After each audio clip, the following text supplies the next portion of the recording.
Today, I'm going to be turning my attention to my favourite car, Esther the Mk1 Escort. Roger is still wearing his damage on the driver's side rear door. I still haven't had a pad for my DA sander. Now, if you look underneath Esther, you can see that she is absolutely filthy. Here is one of the areas that I need to give a bit of attention around this area, and it isn't in the right position. It may have slipped. This handbrake rod is damaged, come away from the axle. I struggled to get the new handbrake rod on. Like the weather's going to turn. Now it's started raining and I've still got everything out.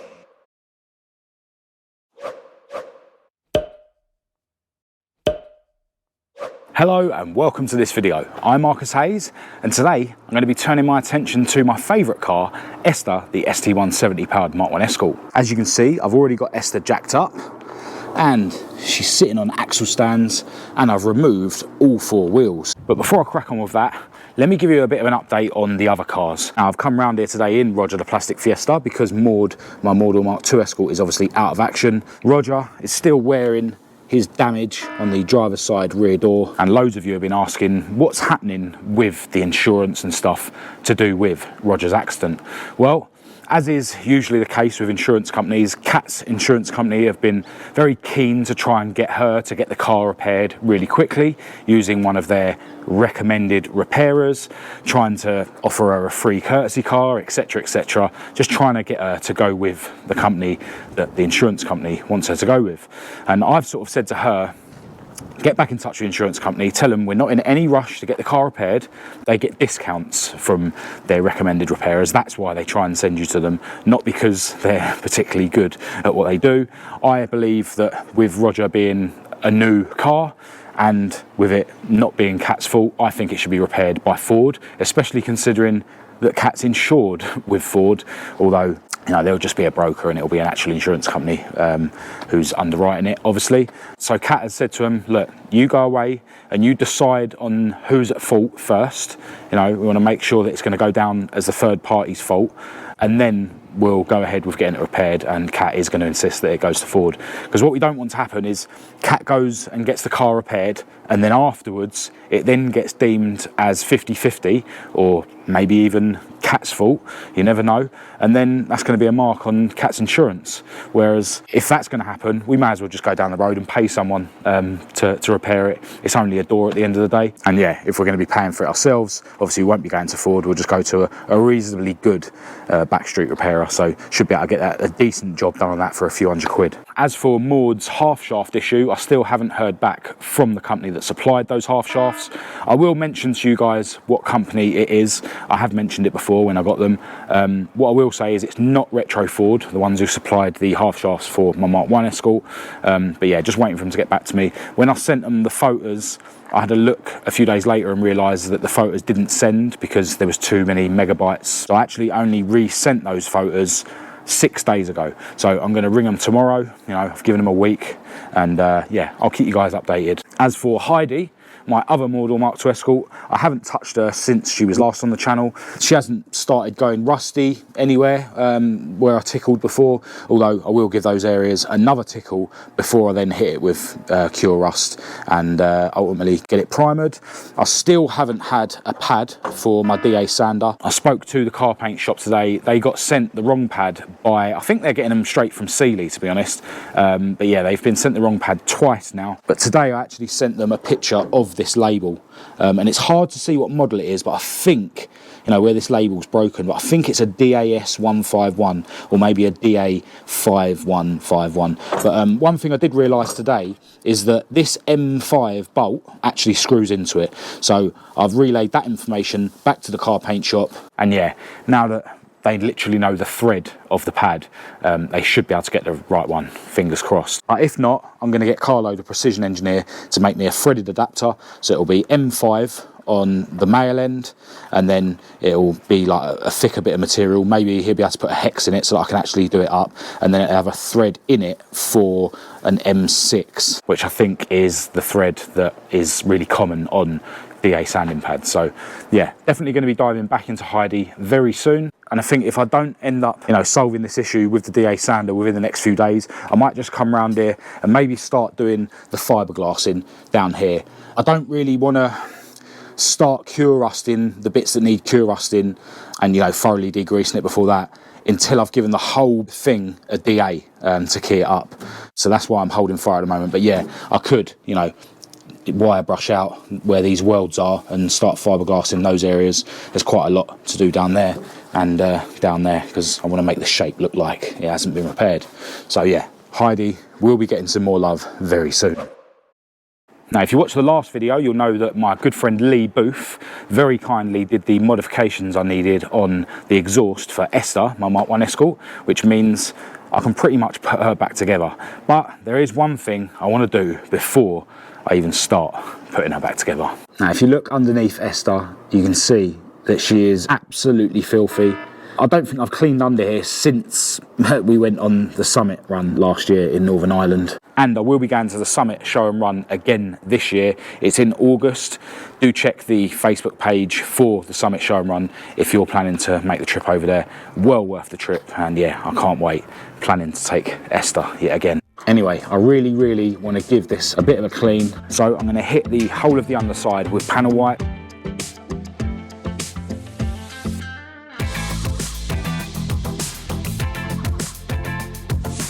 Shiny. This definitely looks like some Fermanagh mountain dust.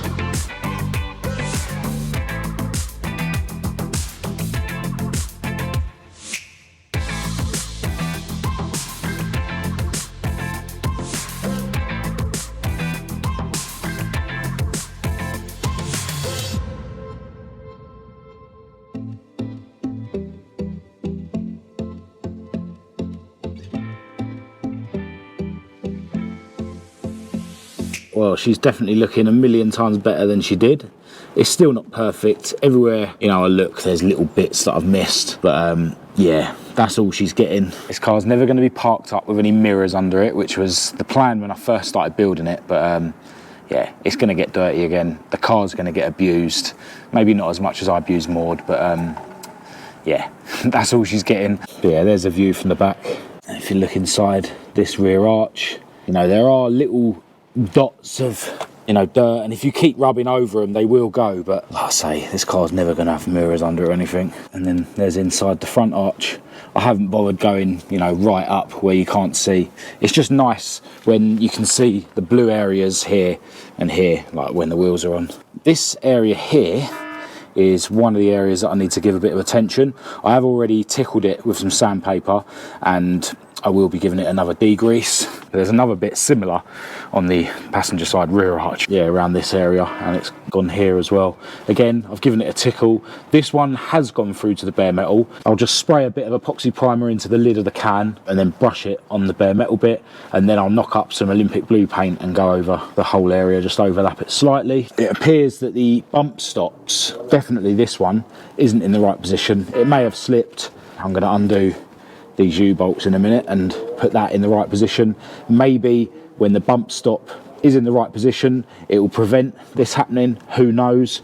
But I think I'm probably gonna get some slightly smaller lowering blocks on the back here, or maybe buy another set of inch ones and have them skim slightly, because I don't want to go too much higher at the back. Then again, I could, like I did on Maud, remove this bracket and remove these pads, which would also lift the suspension up slightly. So yeah, I'll figure that out another day. There's so many different ways that people fit the lowering blocks and stack the bits on those axle base plates and stuff. So if any of you have got any ideas of how you've done it, do drop me an email. My email will be in the description, especially anyone who's got a method where you can get rid of the saddle pads and that bracket bit, so you just have the leaf spring and the lowering block, but with a way of locking the lowering block into the axle and into the leaf spring, if that makes sense. Yeah, any ideas welcome. But yeah, for today I'll just realign this bump stop. The other one isn't as bad, but it still isn't quite right, so I'll redo that as well. This is another area I've tickled. I took the bolt out of the tank bracket. I actually tapped that bit down a little bit from inside the boot. I'll just show you that. Yeah, so I did tap this down a little bit. I don't want to go too far because I don't want to crack the paint in here. And when I've got the spare wheel fitted, you can't notice that anyway, but it is slightly better than it was. But yeah, back under the car, like I say, I've given that a tickle. That's going to be getting a little bit of brush on primer and some Olympic blue as well. But what I didn't notice when I first noticed this damage is this handbrake rod is damaged, and this loop bit here has actually come away from the axle. So yeah, I've got another one of these handbrake rods that I painted up with spray cans. If you're a Patreon, you would have seen that ages ago. And then I'll probably one day run down to Inky's Autos or something and get them to just drill a hole in this, clean up the axle slightly where it goes, and just put one blob of weld to hold that back on how it's supposed to go. So yeah, got a few bits to crack on with underneath, so I'm going to get them done as quick as I can. With all those bits primered, it was time to crack on with replacing the handbrake rod. So I released the handbrake and then started disconnecting the handbrake rod from the rear brakes on the passenger side, which is just a case of removing a clip and a pin.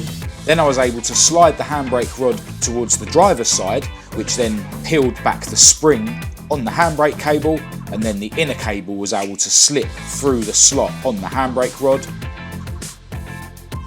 With the two handbrake rods lined up next to each other, you could see just how damaged the old one was. I struggled to get the new handbrake rod onto the cable at first because there was too much paint on it.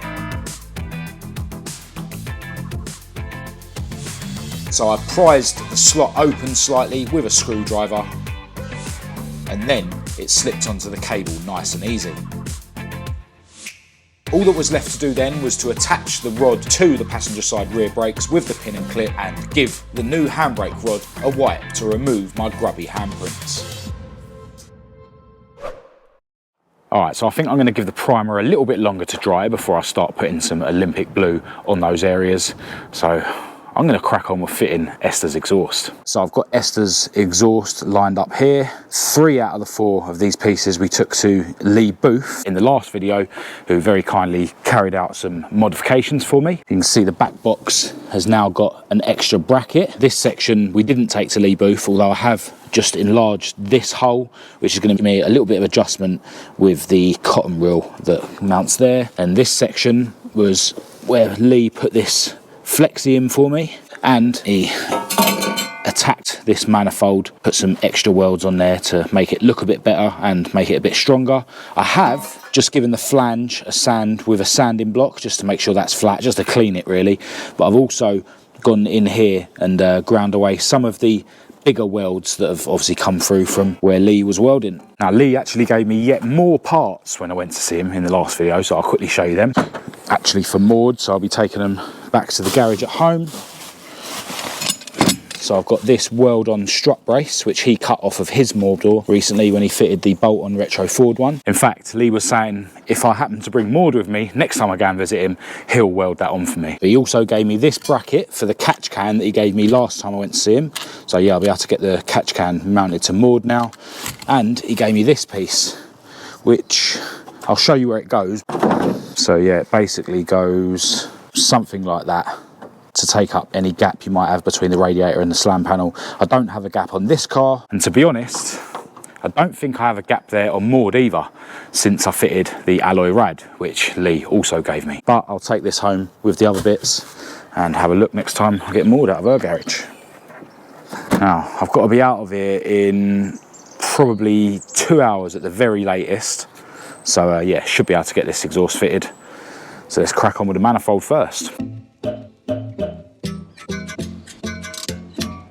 Looks like the weather's going to turn. I think I better get some paint on those bits that I primed earlier.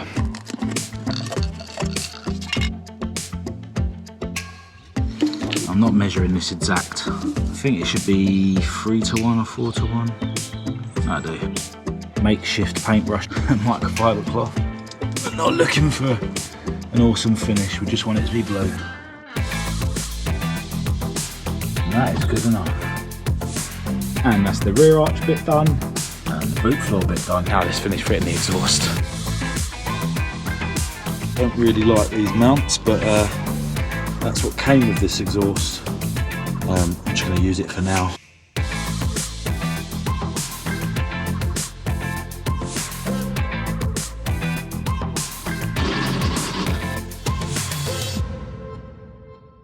All right, so the weather really has turned now. It started raining and I've still got everything out and Esther isn't even back on all fours. But the exhaust is on. Probably going to need some more tweaks. This mount here, it just seems like it's too far forward. So yeah, the exhaust is now in a different position. So yeah, that cotton reel thing's in the wrong place. I did try and bash this bracket back a bit, which has improved things. I also undone that joint and then, you know, pulled this pipe out slightly, which has definitely improved things. But overall, it's actually sitting quite well. I'll just show you what the back box looks like. So at the moment, it's not in too much of a bad position. Could probably do with going over like this. But, you know, I'm not utilising this extra mount yet. I'm not going to hurry and start drilling a hole in the floor to mount a cotton reel there. I'm going to wait a while. I think now that I've got the flexi, I'll be able to use that cotton reel mount without the manifold cracking, so you never know, it might be all right without the extra mount.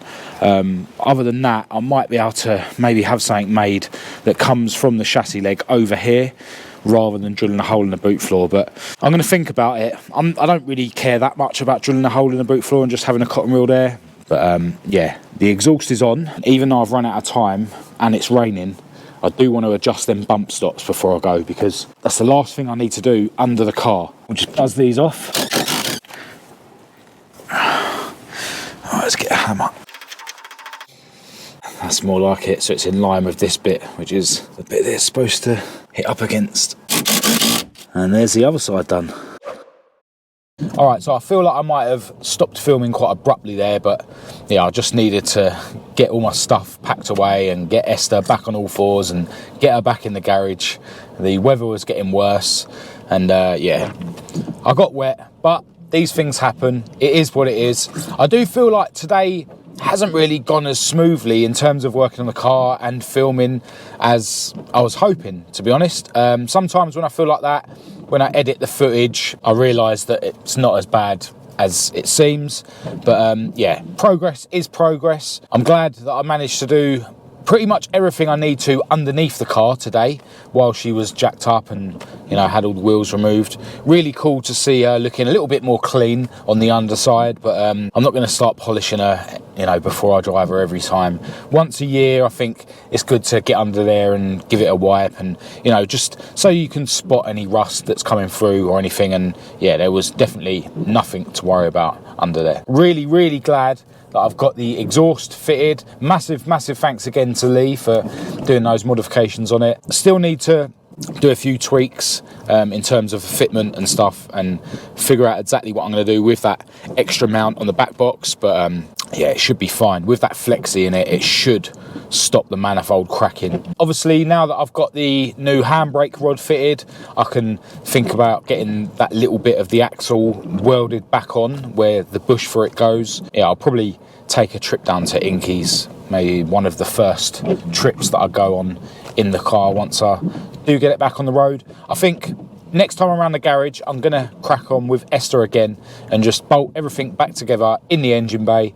And yeah, then she'll be ready to get back on the road for, I think, the first time in 2023. Obviously, I'm going to have to try to resist to absolutely rag her, because I do need to get her rolling loaded, because she's got that A.L.DEVELOPMENTS ported cylinder head fitted now. I'm a bit reluctant to contact my tuner, Chris Todd, until she's actually ready, because last time I obviously didn't make it to the rolling road session that I had booked. I'd like to think that he probably had someone to take my place, because he is very high in demand.